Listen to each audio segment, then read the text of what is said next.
Welcome back into the channel, guys. Happy 2025. I know this one's going to be a little bit late because this was achieved on the first of the year, but I've been kind of busy. My team made it into the playoffs. Super excited. Go Broncos. Hopefully we somehow go all the way, but that's not what we're here to talk about today, gang. We are here to talk about Final Fantasy XIII.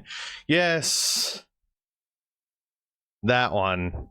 The corridor one, the one where you clomp too much when you walk. Yes, there's a lot of things, a lot of problems with this one that people had in the community. But me, myself, I actually think it's a pretty awesome game. So much to the point where I have a LaCie brand. This is a really, really cool video game in my opinion.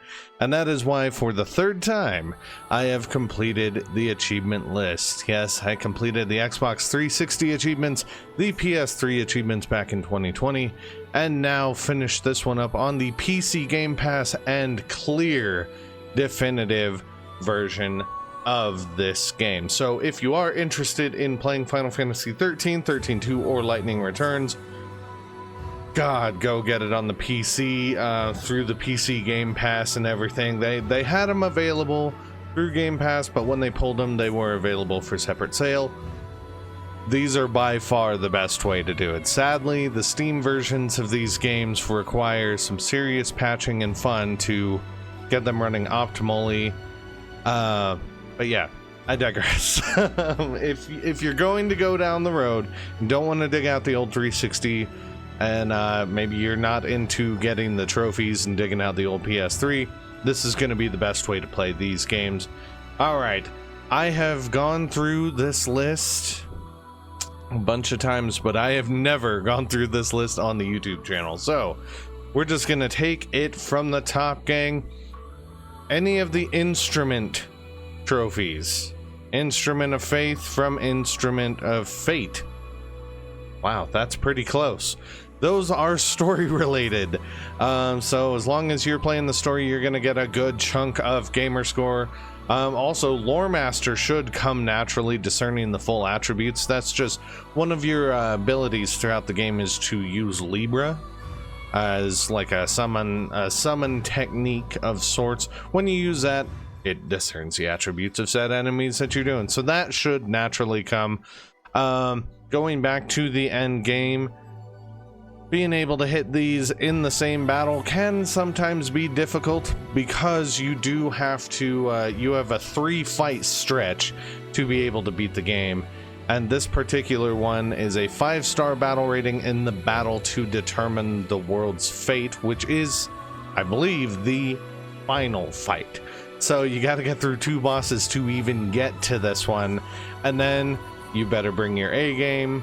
Of course, the Instrument of Change being the finale to finish the game. And now, what really shines for Final Fantasy XIII, but also works a little bit against it, is the end game. So maxing out your characters, completing each of the seals for every role. So this game features jobs: Commando, Ravager, Sentinel, Medic, Synergist, and Saboteur. These are all different, the job styles in the game. After you have beaten the game, all of your characters unlock the ability to then progress in any of these areas. That means, guys, after you beat the game, there's a lot of leveling that is to come. So you definitely want to saddle up. Make sure that you are prepared because, oh my god, this grind can take a little bit, but there are 2 grinds that are going on. There's the level grind, and then there is the treasure hunter grind, which, as you see, is the last achievement I got in every version of this game that's played, and that is to hold every weapon and accessory. Now, this costs a lot of money, and this is a Final Fantasy game that doesn't feature money the way that most other Final Fantasy games do. So like, you're playing FF7 or FF10, you are rolling in money by the end of that game, even if you are playing Blitzball and hiring everybody like a psycho crazed coach whose team spent 8 years not getting to the playoffs. Okay, you're still not even close to drowning in your money the way that you are in Final Fantasy XIII. You never have money in this game. Yes, that was counter. You wouldn't be drowning. You would be aching for a glass of money, really. But yeah, making money in this game, you really need to formulate strategies. There are certain encounters that you can do that will help you make a lot of money. Turtle farming, anybody who's played this, taking down the Adamantoise or Longuise, which are tied to the Adamant Will achievement. Yeah, those are a good way to make money. There's a few other encounters where you can get started when you're a lower level. So while you are out here kind of leveling up and bringing up your different role seals, okay, yeah, you can do some of these easier encounters. Another bit of the end game is the sets of stones are called Seath stones. And that's a lore word, so when you play the game, you'll understand. I don't really want to go super far into Lassie and Seath and all that. But these are 64 missions they're just challenge missions, essentially endgame ones. You can try to do all of them before you beat the main storyline, but something tells me those last 10, yeah, you'll probably get destroyed without being able to maximize your party. So I always try to save these for the end because I'm already grinding out experience for levels anyway. You might as well be doing a couple things all at once. 64 of these missions, they're not incredibly hard. Like I said, the last 10 are kind of a strength test for sure. But what is kind of tough is making sure that you 5-star all of them. So if you happen to go through one, you only get 3 stars because the encounter takes a long time, you're having trouble learning the enemy or something like that, repeat it. Do not just move on, because the stronger your characters get, the more or the less amount of time you have to beat some of these encounters in. So you want more clock time, which does come into one of the items you get a little bit later, but it's just easier to, as you're working on them, okay, I got 5 stars on this one, let's now move on to the next one, or at least that's what I found. Of course, miscellaneous achievements along the way. Casal Wreath, riding around on a chocobo, digging up, I think you got to do like 20 treasures, just him just digging into the ground, getting you good stuff.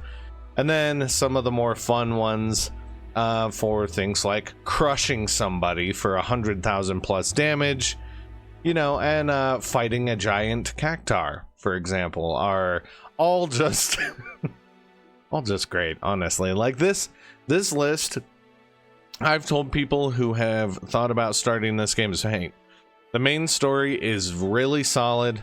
If you're going for it all, saddle up, because there's not a lot of end game grinds like this one. The first time I did it, I was able to finish How I Met Your Mother, the entire series. And pretty much every other time I've done it, I have been watching through a TV series at the time.